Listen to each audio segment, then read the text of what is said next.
Bonsoir et bienvenue dans ce journal hebdomadaire. Au sommaire, nous allons parler de l'anniversaire de la disparition de Cheikh Ahmed Tidiane Sy Al Maktoum. Nous parlons aussi des récentes manifestations sur le plan politique. La Croix-Rouge sénégalaise a ouvert ses portes au niveau de Tivaouane. Nous allons reparler de tous ces événements et nous irons à Noto Diobass, l'actualité nationale et un round-up de l'actualité internationale avant la page des sports qui viendra boucler ce journal. Dans un court instant, le développement.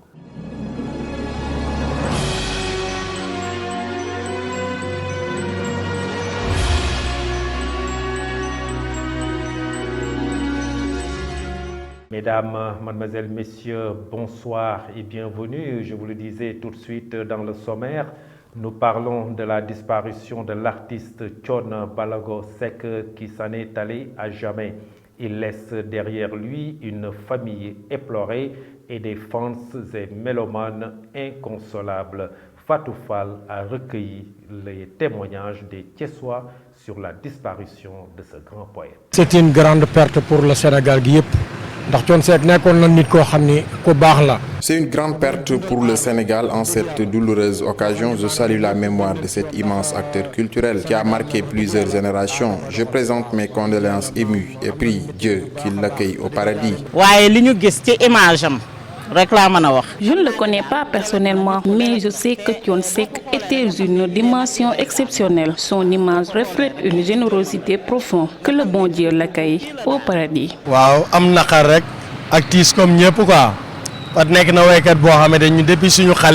C'est une très bien triste nouvelle. J'ai toujours du mal à y croire. Le Sénégal perd un géant de la musique, un artiste multidimensionnel au répertoire immense, un parolier incontestable. Je prie le bon Dieu qu'il l'accueille au paradis.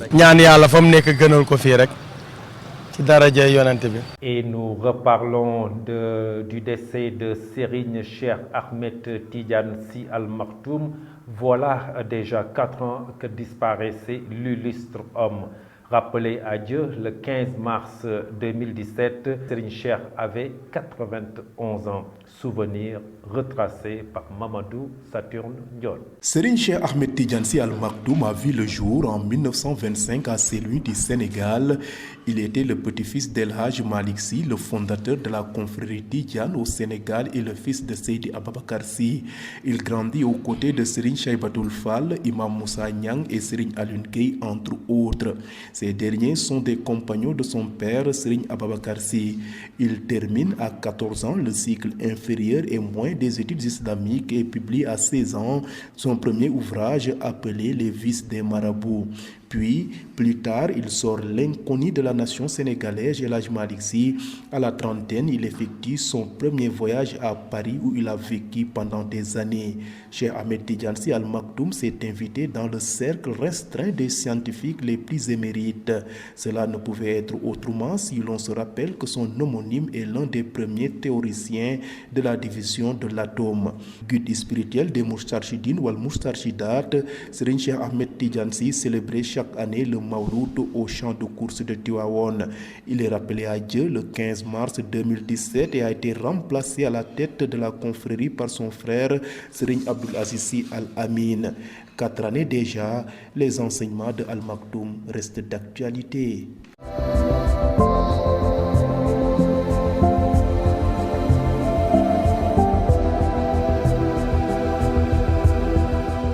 Les mareyeurs de la région de Thiès ont convié les journalistes hier à un point de presse. Ils exigent la levée de l'interdiction des camions frigorifiques venant de la Mauritanie. L'occasion était saisie par ces derniers de rappeler aux autorités le démarrage de la construction du marché aux poissons. C'est un reportage de Ahmadou Bambali. Les mareyeurs de la région de Thiès ont fait face à la presse pour exiger à leur ministre de tutelle la levée de l'interdiction des camions frigorifiques venant de la Mauritanie occasionnant la rareté de poissons au niveau des marchés. À Thiès, ces vendeurs de poissons crient le ras-le-bol. Nous, mareyeurs, plus particulièrement les vendeurs de poissons dans la commune de Thiès, sommes réunis pour solliciter de l'État du Sénégal, par le biais de notre ministère de tutelle, M. Alioune Ndoye, de la levée de l'introduction du mulet. Cette introduction a causé d'énormes problèmes, lesquels la rareté des poissons au niveau des marchés. Cela a causé la flambée des prix dont la population est perdante.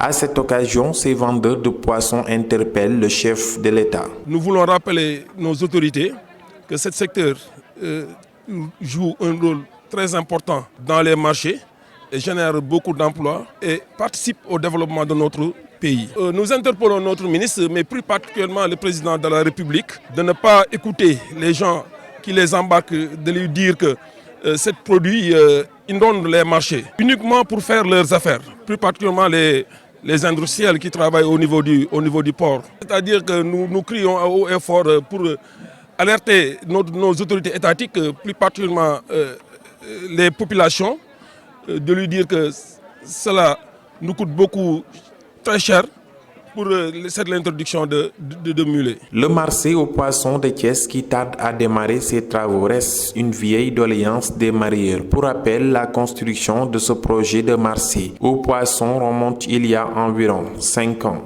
Les producteurs de pommes de terre de Noto Gouye Diama ne sont pas du tout contents. Ils ont exprimé leur colère suite au risque de pourrissement des milliers de tonnes de leur récolte de pommes de terre. Faute de commercialisation, ils ont tenu un point de presse à Noto Gouye Diama dans la zone des Niayes. Magueye Ndiaye, maire de Noto Gouye Diama, par ailleurs producteur, portent leur parole et lancent un cri de cœur aux autorités étatiques. Notre problème en est que ici, dans la zone des Niayes, plus précisément à Noto Gouye Diama, nous rencontrons d'énormes difficultés pour écouler nos produits.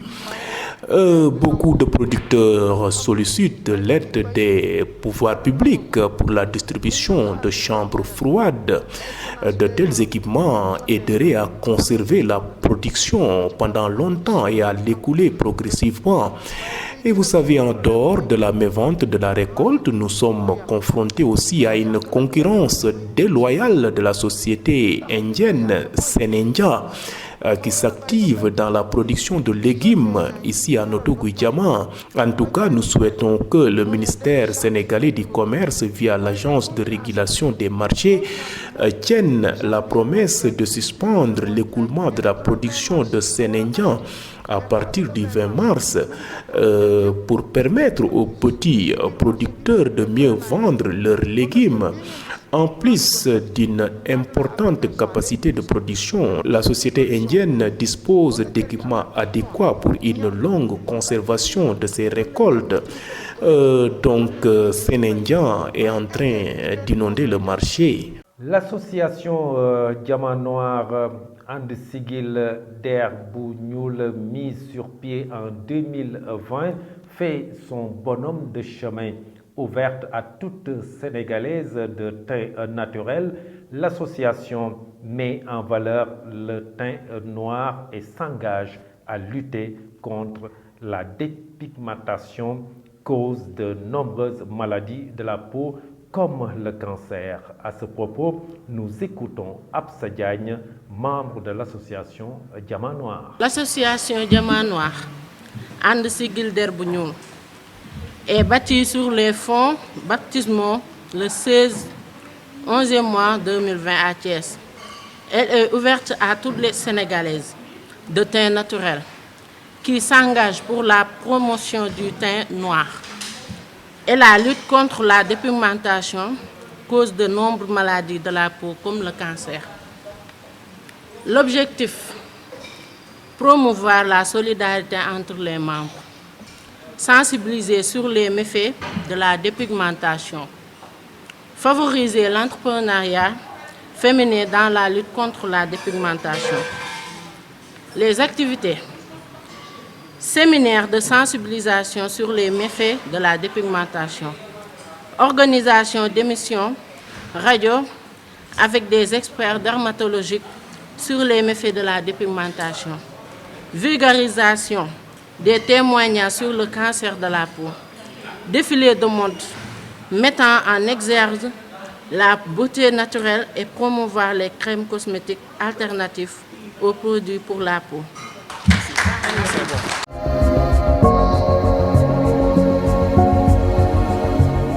En politique, après les violentes manifestations survenues récemment au Sénégal, les jeunes de Benno Bokk Yakaar de Notto Diobass disent oui à Macky Sall et montrent un niet catégorique à Ousmane Sonko. Nous écoutons Abdoulaye Sène, membre de Benno Bokk Yakaar de Notto Diobass. La coalition Benno Bokk Yakaar de Notto Diobass, avec à sa tête son coordinateur communal, le ministre-maire Alioune Sarr, présente ses attristées condoléances aux familles éplorées et prie pour le repos éternel des âmes disparues. La jeunesse de Benno Bokk Yakaar de Notto Diobass se désole de la tournure malencontreuse, funeste et funèbre d'une plainte pour une affaire de viol opposant deux citoyens sénégalais, dont le leader du PASTEF, Ousmane Sonko, qui, en lieu et place d'aller répondre sereinement à la justice pour laver son honneur, a préféré appeler à des manifestations à caractère insurrectionnel. Ne pas le faire traduit un manque de respect notoire aux institutions consacrées par les lois et règlements fondamentaux, par ricochet un manque de respect notoire pour le peuple souverain. Compte tenu de cette situation, la section communale de la coalition Benno Bokk Yakaar de Notto Diobass, à travers son instance jeune, ne peut s'empêcher de réagir face à cette vile entreprise consistant à déplacer une affaire purement privée sur le terrain politique.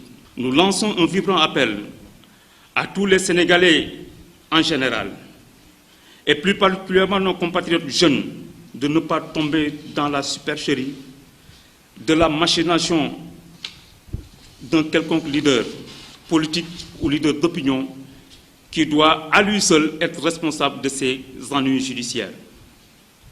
La lecture du droit et le renforcement de notre cohésion sociale qui détermine le rapport État-nation constituent les seuls gages d'une paix sociale durable qui a toujours caractérisé d'ailleurs le peuple sénégalais.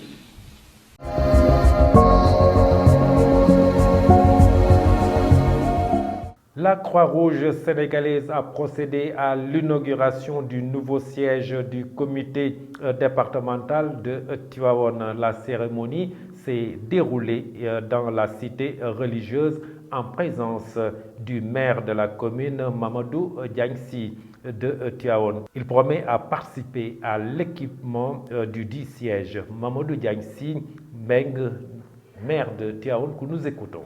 Cette cérémonie est d'une importance capitale. À l'origine était la Croix-Rouge, à l'arrivée est encore la Croix-Rouge. 158 ans d'existence, c'est plus d'un siècle et demi de bonnes choses et de bonnes causes. Aujourd'hui, Henri Dunant, que vous connaissez mieux que moi, est satisfait là où il est. La Croix-Rouge qui est née dans un contexte de conflit pour s'ériger en organisation humanitaire. La Croix-Rouge et ses volontaires prennent beaucoup de risques sur le théâtre des opérations.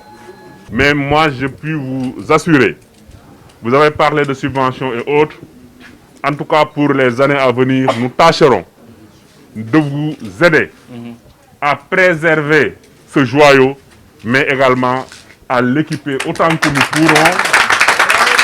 Et tout à l'heure, je disais au préfet, j'espère que vous n'allez pas abandonner la mairie parce que c'est là-bas où il tient beaucoup de ses réunions, mais compte tenu de la proximité, je sais qu'il sera avec vous de temps en temps pour tenir des rencontres et cela aussi, cela fait partie de votre mission.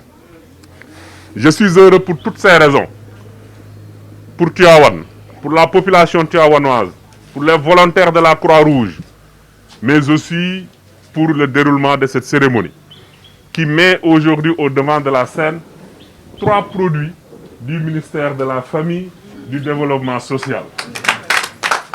Mafouba, la présidente de la Croix-Rouge nationale qui a inauguré le nouveau siège du comité départemental de cette organisation humanitaire, précise que le bâtiment a été construit sur un terrain de 300 mètres carrés octroyé par le maire de Tivaouane. Écoutons à ce propos Mafouba, présidente de la Croix-Rouge sénégalaise. Devons cette cérémonie à monsieur le maire de la commune de Tivaouane.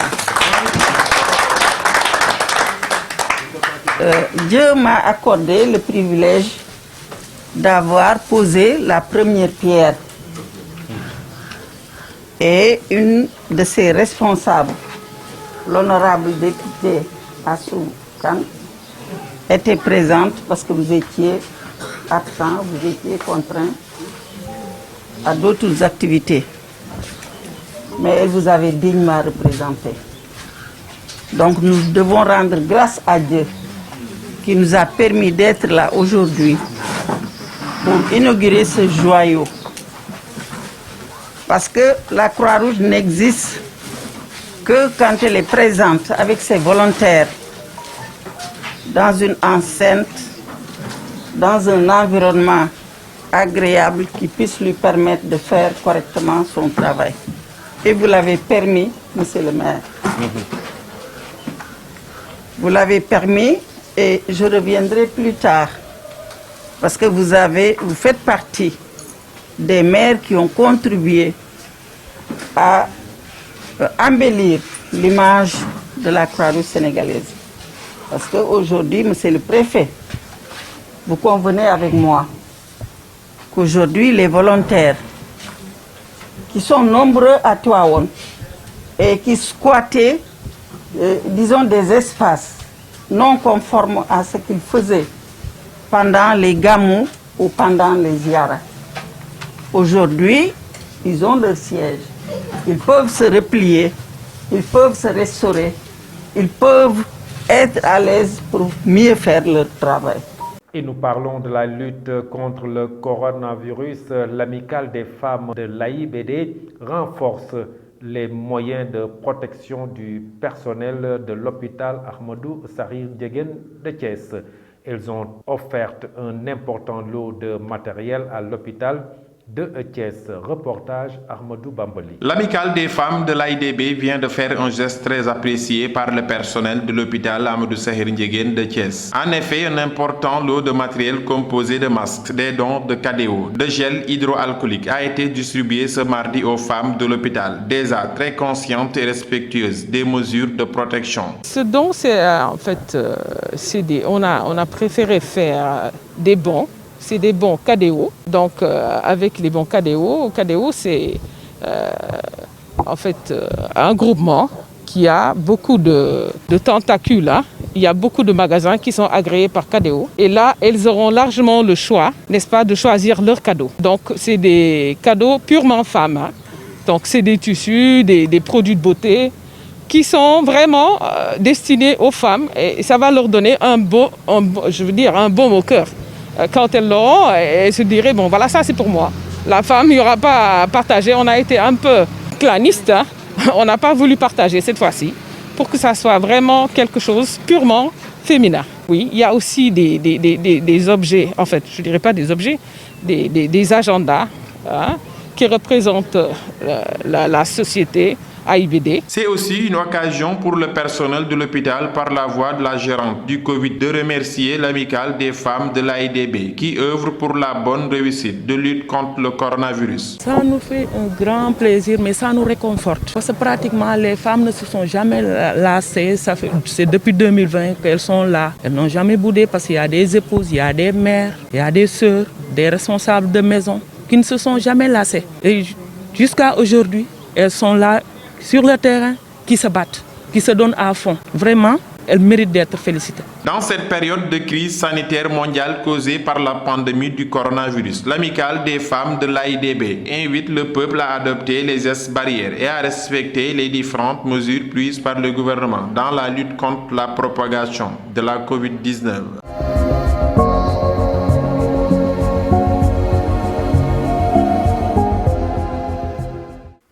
ouvrons la page nationale, un round-up présenté par notre consoeur Fatou Fall. Actualité nationale, les femmes de la coalition Macky 2012 se sont réunies pour se prononcer sur l'actualité afin de renforcer le rôle majeur qu'elles jouent dans la préservation de la démocratie et la recherche de solutions concertées. En effet, à la suite de la sortie d'Adji Sarr et pour apporter des éclaircissements sur l'affaire Essoumi Boueti, les femmes de la coalition ont jugé nécessaire de faire face à la presse hier jeudi pour interpeller l'autre personne concernée par cette affaire de mœurs, à savoir Ousmane Sonko. Elles invitent les présumés innocents à répondre à l'appel à la plaignante pour une manifestation de la vérité, ce qui pourrait inciter le retrait de la plainte. Le syndicat des professionnels de l'information et de la communication au Sénégal s'est félicité de la plainte déposée par l'Association des éditeurs et professionnels de la presse en ligne devant le procureur de la République pour menace de mort, injure publique et atteinte grave à la liberté de presse contre Dakaractu et Leral. Ces sites étant visés par des activistes ou influenceurs sur les réseaux sociaux des délits précités. Le SYNPICS se félicite de cette démarche et demande aux autorités judiciaires de traiter cette affaire avec toute la rigueur qui sied. La chargée de communication de l'administration pénitentiaire a donné les derniers chiffres relatifs à la situation carcérale actuelle.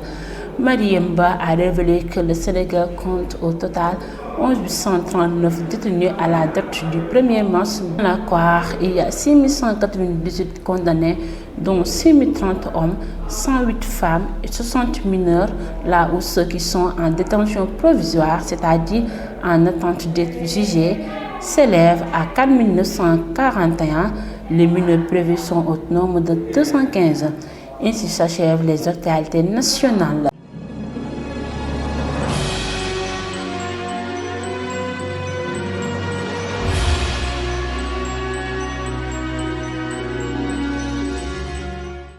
Et sur l'international, les points saillants de la semaine, Ramatoulaye Cissé. L'actualité internationale reste dominée par le peuple zoulou qui a exprimé un dernier adieu à son roi hier, après un règne de 50 ans. Rassemblés près du palais du monarque à Nongoma, à l'est du pays, dans la région de KwaZulu-Natal, des centaines de personnes, des représentants politiques et des chefs traditionnels ont assisté à une dernière cérémonie d'hommage national pour saluer la mémoire du roi Goodwill Zwelithini, enterré la nuit dernière, selon la tradition zoulou. Un roi sans pouvoir, mais très respecté et gardien de la tradition zoulou. La vice-présidente de la Tanzanie, Samia Suluhu Hassan, a prêté serment ce vendredi 19 mars pour succéder au président John Magufuli, dont le décès a été annoncé mercredi soir, devenant la première femme à diriger ce pays d'Afrique de l'Est. Applaudie par des dignitaires présents, dont l'ancien président Jakaya Kikwete, elle a ensuite procédé à une revue de troupes. Les manifestations se poursuivent et le bilan des victimes s'alourdit de jour en jour en Birmanie. Au moins 217 manifestants ont été tués par les forces de sécurité depuis le 1er février et plus de 2200 personnes ont été arrêtées. La loi martiale a été instaurée dans plusieurs quartiers de Rangoon où de violentes tensions se déroulaient à nouveau ce 18 mars. C'était tout pour les actualités internationales.